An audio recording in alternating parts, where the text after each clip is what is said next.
Yeah, so you know what I mean. Alright, this right here, people. They off. It's part 2. So you know what comes to part 2, right? A continuation of part 1. So here's the rest of the questions. If you didn't see part 1, come see me. PS3 STYLUS 1231. Delivering ass with us all day, every day, 24/7, 9 days a week. Come get it. Yes. Ha. Part 2.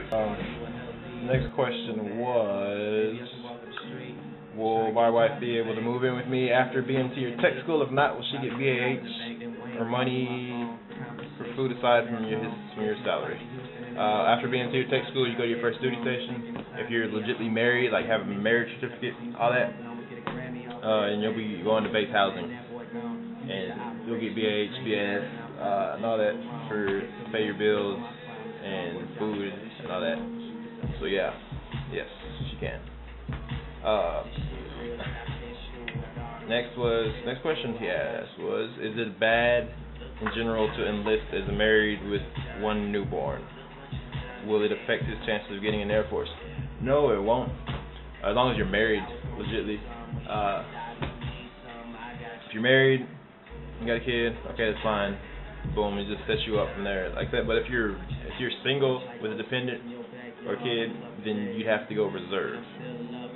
It's just like the initial part. Like now, like say if I had a baby or something, I wouldn't technically have to get married because I'm already in to take care. If that makes sense. Like, 'cause there's plenty of people that are single parents now that are active duty. But one of those things. Yeah, it sucks for those that want to go active duty but have a dependent. But I mean, get married, I guess. And that's the only thing I can say. Other than that, the next question was, how many years did I sign for, and am I planning on making it a career or going civilian after my contract is up? Well, I plan on staying in the Air Force for about 85 years till they kick me out. Until it's like, you know what, Jonathan, you get out. So I mean, yeah, I'm going till I can't go no more. I love it. Wouldn't trade it for the world. Right. Okay. The next question was, hey, would you recommend bringing bar soap or liquid soap to BMT? Liquid soap, all the way. Liquid soap. Bar soap, I mean, it's just you could be scrubbing, and then you're in the shower, poof, it slips. Yeah, there were like 50 other guys. You're over there like reaching around other guys' feet trying to get your soap bar. It's not a good deal. But liquid soap plus like the solid soap, you got to put it in a little case, and then that's gonna be like all this extra cleaning you got to do to try and keep the little soap thing clean. So I mean, yeah. Another question was, hey, I was wondering if there was a general counselor you were assigned to or something to ask, someone to ask questions to when you get to your base and stuff. When you get out of tech school or BMT, towards the end of tech school, you'll get assigned a sponsor at your base, which is going to be somebody that's going to pick you up from the airport, take you where you need to go, take you to your dorm, show you around base, help you with your in processing, and pretty much take care of you like your whole initial week or two in there while you're trying to get settled in. So yeah, they'll take care of you. They're not going to just leave you hanging. So you're in good hands. Solid state stand. But give me a moment. Shout out to all those that are about to ship soon, coming up. Good luck and all that. It's all mental, remember that. It's all mental. It's the people in your flight. I don't know what I was saying before, so I'm sorry now. Alright, the next question asked was, how long is PT daily, and when we do the runs, are the runs at the MTI's pace, and do they run super fast at a difficult pace, and should he train for distance running or focus on speed? I done PT, I done BMT in tech school, that's like roughly an hour, I'd say. Run days for that, I'd split up like 15 minutes MTI pace, 10 minutes self-pace, the 15 minutes at the MTI's pace. It's not, they're not hauling ass. It's like a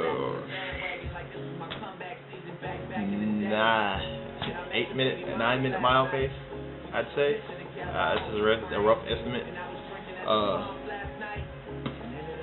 So, I mean, the best way to do it is stay in the front of the pack, like right behind the MTI. For some reason, it's so much easier and less tiring than running in the middle or the back.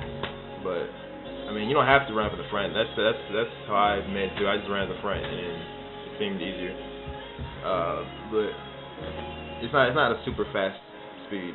As far as basic, I train more on your distance than speed, because they're gonna test you on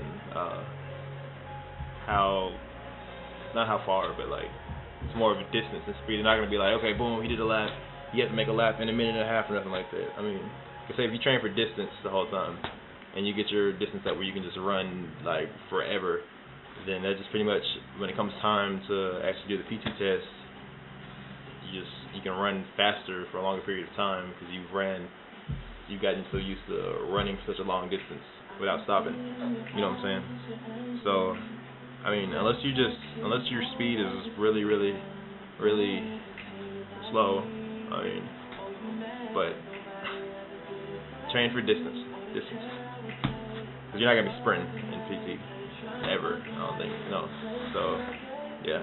Next question was.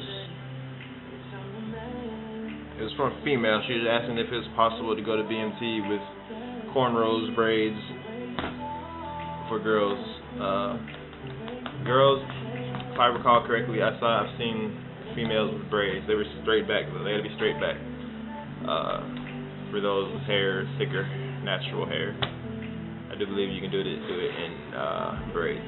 If not, they're gonna show you how to do it in a bun. They're not gonna just be like, figure it out on your own. I'd hope not, but I'm pretty sure, because I'm pretty sure everybody just didn't come into BMT knowing how to do a bun. So they'll get you there. Next question was, hey, I was just wondering how much you studied prior to leaving and how extensive your classwork was. Okay, before I left, I studied the creed, the ranks, the insignia, and part of the chain, half of the chain of command. So I went in knowing that for the most part. But as far as the classwork, it's not like you're not gonna be sitting there doing worksheets or nothing, or anything like that. The only test you're gonna take is gonna be the EOC. Classroom is pretty much just like reading, highlighting, raising your hand, answering questions, and then the occasional y'all go out and like do like a hands-on, like SABC. Y'all go out and do hands-on SABC, or like buddy carrying and all that. So classroom is just a lot of highlighting and sitting and staying awake. Another question was, hey, can you discuss the pay in the military? A lot of people are thinking that the military will pay for their apartment and food and stuff. Could you explain? Alright, the pay in the military. Okay, I'm going to start in basic. Basic, whatever's on your contract, like I said, is what you're going to get paid. What you're supposed to be getting paid, unless something's going wrong. Like, I got paid E3 all the way through basic, like from start to finish, and still now. But some people got their pay messed up or whatever. They weren't getting paid the full rank. So there's that little rumor floating around that everybody gets paid E1 regardless. No. Because I got paid E3, and I know other people that got paid E3 and E2 during basic. So that's not true. Tech school. Oh, of course, if you're married, okay, you get. I don't know. I forgot what the name of the pay is. I want to say separation, but I don't think it's separation pay or BAH. It's one of those. I can't remember. But you get paid for being married and being away. But as far as the military paying for your apartment and food and stuff, that'd be BAH and BAF. You won't start getting any of that until you get to your first duty station. And say, okay, if you're single, you'll be living in the dorms most likely. So you won't be getting BAH. You won't be getting BAH or you get BAS, but depending on whether or not you're on a meal card. If you're on a meal card, then you won't get BAS. Like, for example, here I get like, I forgot how much it is, like $340 or something. That's just an estimate. $340 in BAS, right? But my meal card takes out like $280 of that, which leaves like $60 or something like that left over. So you'll still get BAS even if you live in the dorms, but your meal card is gonna eat all that up. Now, if you don't get a meal card, if you don't get a meal card, or if you get off your meal card or whatever, then you'll get that full $360 or whatever added to your check for BAS for you to go grocery shopping and all that, blah blah blah. If you're married or if you move off base, like once you get senior airman, you're single and you're able to move off base, then they'll give you your BAH for you to live off base. So that's how that works for the most part. If you're confused, ask me specifically on what you're confused on. I tried to explain that as best as I could. I started to confuse myself. So yeah. That's all the questions I can find right now. So I'm just gonna tell you a little bit about good old me. Alright. Why this guy here joined the Air Force? Well, I joined the Air Force for one. Okay. I've always liked planes. I've always, ever since I was like freaking could breathe, I had a fascination with planes. I've always wanted to be a pilot. So I was like, Air Force has, it just sounds like, oh shit, I want to fly. Okay, I should go to the Air Force. But that's not the main reason. The Air Force, it was a mixture of wanting to fly, but then at the same time, I've always wanted to do something military related. Like, cause I always wanted to do like some kind of combat related job somehow. So I was like, okay, which one? Plus I have like a history of Air Force in my family, like all in there. But they kind of persuaded me more towards the Air Force. I was gonna go to the Army at first, but then they were like, no, go to the Air Force, da da da da. I was like, oh, they pay better and all this other crap, and they treat you better or some crap like that. That's what I'm not saying that's true, but I'm saying that's what they were telling me. So I was like, oh, okay, well, dang, okay. Plus I have a friend, I had a homeboy that just went through it too. So it was always a consideration in my mind. So it's kind of like it's something I've always wanted to do. And on top of that, I was just sitting at home. Like I wasn't doing much of nothing. I was just there. Because I went to college or whatever. I stopped going to college because I didn't have a major. And I was at home for like a year just sitting there. And I honestly didn't feel like I had a purpose. I was like, man, I didn't feel like I was working towards anything. So I was like, okay, I need to change something. I need to, do something productive in the world, make a difference some kind of way. So that's when I came into the Air Force. And now I feel like I'm one of those small pieces of a puzzle that makes the bigger picture. So, but yeah, I'm definitely happy with my decision. Wouldn't trade it for the world. Once y'all get in, some of y'all will hate it for some reason, but everybody has their own outlook on it. I love it. I know plenty of people that love it. It's what you make out of it. Just don't be that guy. Don't be that guy that's just, don't be the Debbie Downer, okay? Be the positive person. But yeah.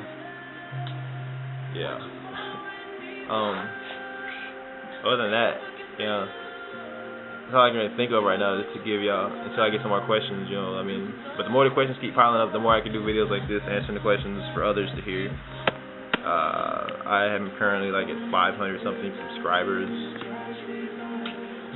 but I only have like 91 likes on my Facebook like page. So I'm like, you can subscribe to me, but you can't like my page? Breaks my heart. I thought we were in this together, YouTubers, but no, it's cool. I'm